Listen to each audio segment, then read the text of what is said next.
discuss open education and why policy is critical to the success of open education. But before we can consider open education, we must look at both the impact of technology in education on student progression and learning outcomes at both international and national levels. Open education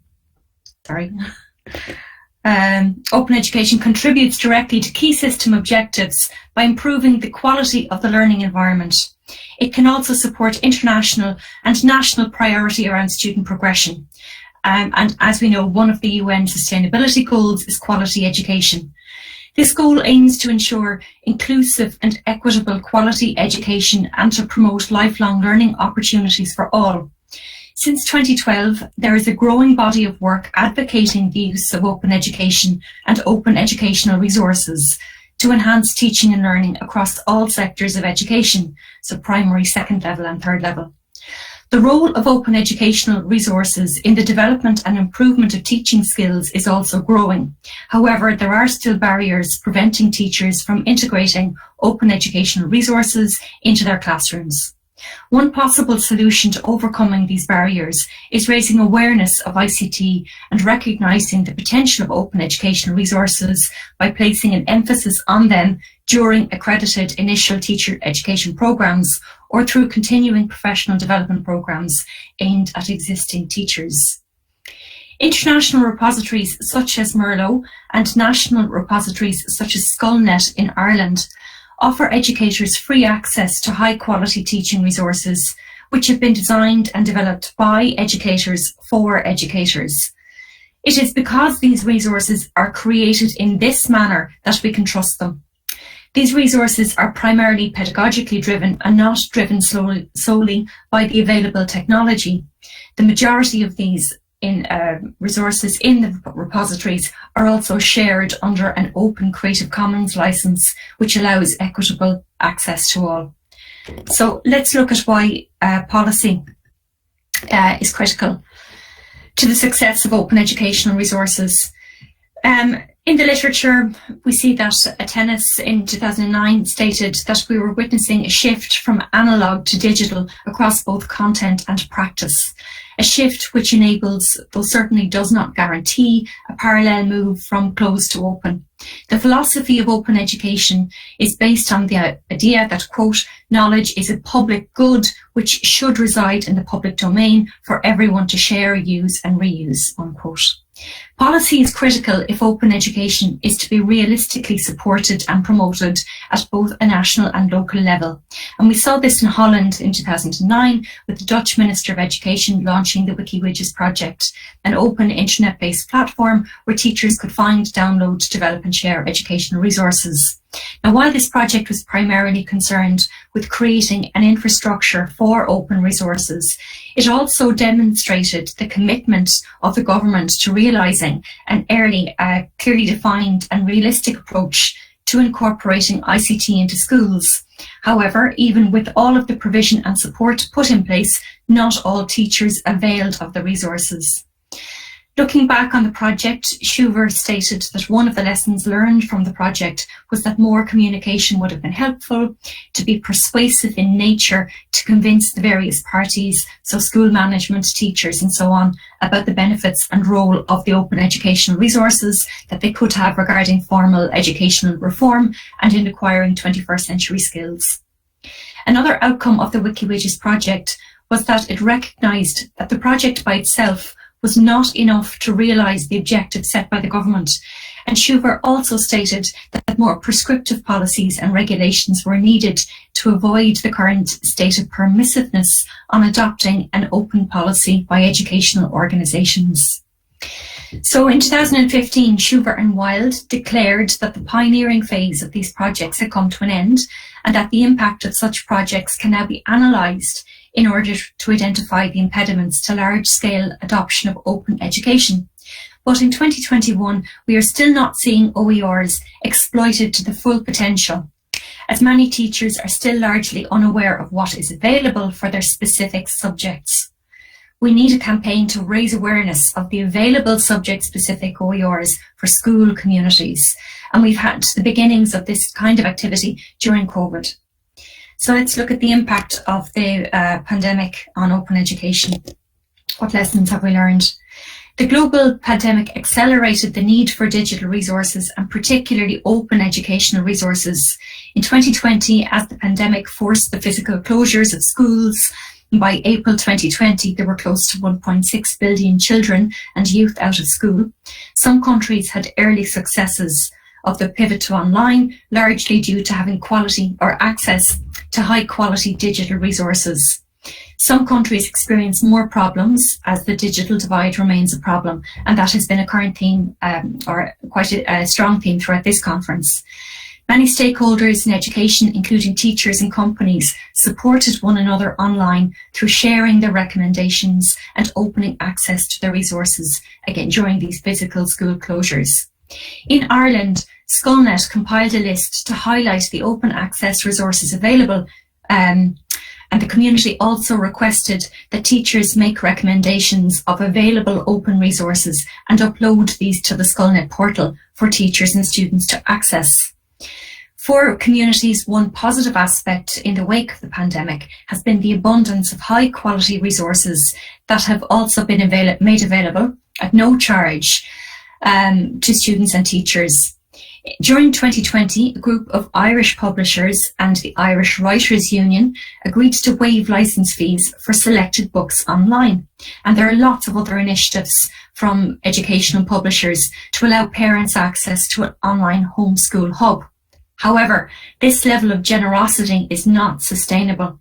If we want high quality open resources, we can't rely on the goodwill of either individuals or publishers. And there are other considerations.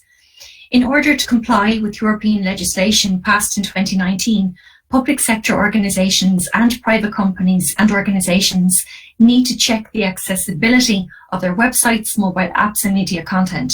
And the publishing sector must also adhere to these common accessibility standards, ensuring that digital content can be used by all. High quality digital materials need to be designed and developed, and this requires professional time and resources, and we can't expect this to happen without cost. So let's look at what support is needed. We can say that open must be supported by governments in a more visible manner, and open must be promoted at the stage of initial teacher education. The Global Directory of Open Access Repositories is an organisation that hosts repositories that provide free open access to academic outputs and resources. Each repository record within the Open Door has been carefully reviewed and processed by a member of the editorial team, and so it's a trusted service for the community.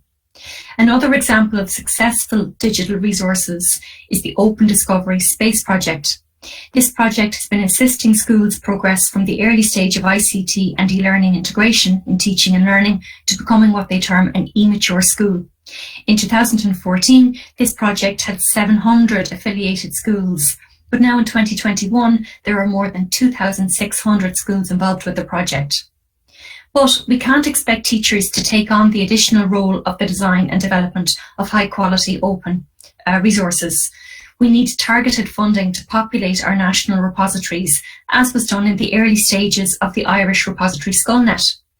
The capacity for such a repository service has been proven in the context of third level education in Ireland. For a short few years, we had a successful national repository in the National Digital Learning Resources Service.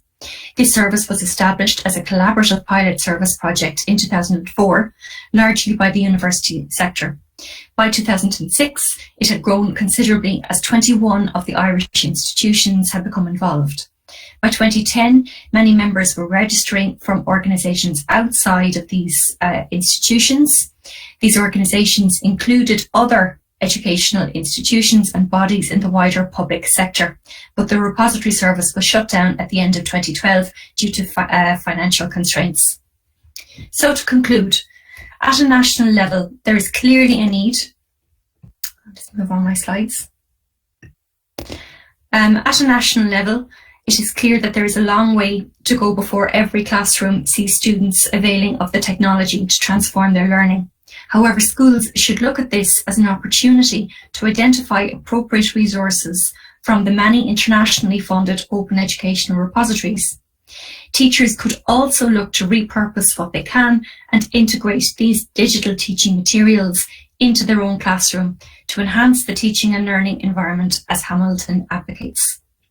We must encourage an evolving, personalised digital learning environment in which all stakeholders, including policymakers, administrators, teachers and students, collaborate to create a future of renegotiated core competencies. But this is unlikely to happen without a national policy advocating for the use of open educational resources. That's me. Thank you. Thank you so much, Anne, for a really great presentation and perfect time management. And we have plenty of room for questions and comments. The most important question of open educational resources, and I liked your last. You already had some questions, your own question for your recommendations, sort of how can OER be more supported by governments in a more visible manner, perhaps while the audience is still thinking about questions and other comments. Perhaps you might want to comment on that a little bit more. What other ideas do you have on this topic? How could this visibility be enhanced? Well, I think that the driving force behind SkullNet, which is Ireland's national repository for primary and second level resources, in the early days when it was set up, it was very much driven as a shared service. And teachers were funded to create content, and we had instructional designers creating content. But somewhere along the way, this funding stopped, and it meant that we had a great imbalance between subjects. We had some subjects which were very heavily populated with wonderful digital resources, and some of them were open and adhered to open practice, but other subjects didn't. So I think if we want to create as much open material as possible, this needs to be funded, and it needs to be recognised within the teaching profession that if you're going to create something, you should start off adhering to those open principles. And if we embed that practice during initial teacher education, maybe when teachers are creating content, they will only create material that is open. Yeah, thank you so much. I fully agree with this sort of early start and having a model also of teacher, people who go into teacher training would experience it right from the start, that openness is the overarching principle. I think that could really change something. Yeah, I have a look to the chat right now. I don't see any other questions, but I hope they might appear. In the meanwhile, I always have questions. I mean, what is your experience? I think you touched on it briefly, but how do sometimes people have resistance to use open? I mean, in a way of to edit and to adapt material that they haven't created. At least that's the case in Germany. Do you come across that obstacle, and what could we do to lower that barrier? No, absolutely. I agree with you. Sometimes it's there is a series of barriers to identifying material that is appropriate and to know whether it's going to fit with your classroom needs. And I think that I know that in the UK years ago, Tom Boyle was involved with the project. Professor Tom Boyle, with the Centre for Excellence in Teaching and Learning in London, the Metropolitan University, where they would provide a context of use for some of those open digital resources, or as they were called, reusable learning objects at the time. And I think if you provide a context of use for any teaching material, be it open or otherwise, it makes it much easier for other teachers to recognise the positive aspects of it and how they could use it in a similar manner. Yeah, thank you. Makes a lot of sense to me, this context of use, and it's also about models and examples, isn't it? I'm seeing somebody writing in the chat, Hajaji Chua, but I can't see the question yet. I don't know, is this just me or this person's not yet finished? Maybe a slight delay. Yeah, could be the case. Yeah, as soon as we have the question in the chat, I will definitely jump to it. Well, I might use the opportunity to have another question to you, because you are such an expert in this matter. You also said the connection to SDGs, so the Sustainable Development Goals, quality education for all. Now, is this an argument? I mean, for myself, that argument is very much convincing. But I come across colleagues who say, yes, nice, but Sustainable Development Goals, yeah, they are broad, they are very generic. It's not specific enough. This doesn't give me personal motivation to dig into this topic. Have you come across that? Or how do you use the argument of the SDGs to actually convince people? And well, now I've phrased my question, but I think we should perhaps first go to Hajaji's question. He says, thank you very much for your nice, fruitful presentation. And the question is, does open education share the same pillars with Finnish adopted one called free education? I'm not familiar with the free education program. It's certainly one that I would follow up on to see if there is a correlation there between the two. But I see, thank you for highlighting that. And I see Julia has a question as well.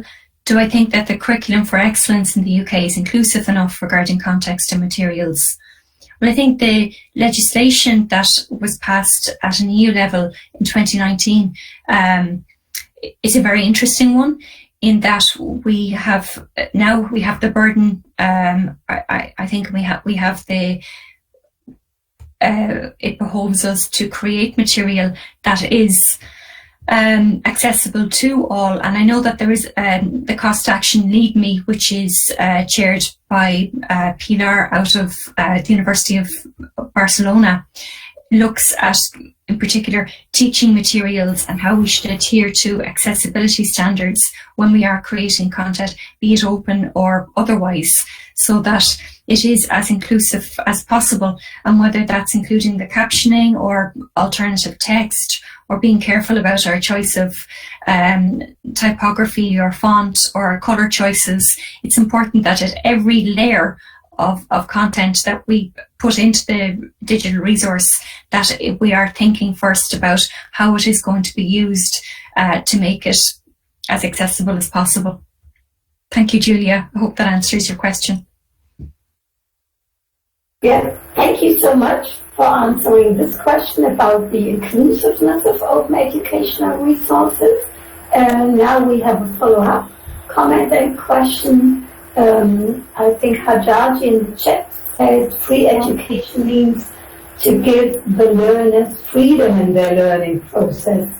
So in that way, the two concepts might be not really the same, but two different branches. Huh? Yeah. What do you think? Maybe looking at the creating a personalized learning experience when we maybe it's the same as free education, so that the students are able to help to shape their learning experience, maybe by supplementing what they are being provided with in terms of digital resources by their teacher. They may be able to go and find material themselves. Yeah, thank you. I think that's a helpful pointer, and in that way both concepts do again come together and yeah, they can mutually help each other to gain more significance and more spread in the educational sphere. Okay, I don't think there's another question in the chat, so it's up to me to say thank you again for you and for this presentation and for entering us into the important topic of open educational resources. And I think we had a fifth speaker, but he or she is, Antoine never showed up, and I'm just checking. No, Antoine Azopaldi is not yet here. So we are not rushed, so if there's an extra question, we can have it. Otherwise, I would say thank you to all the speakers, especially Annabelle with her 3 brilliant presentations.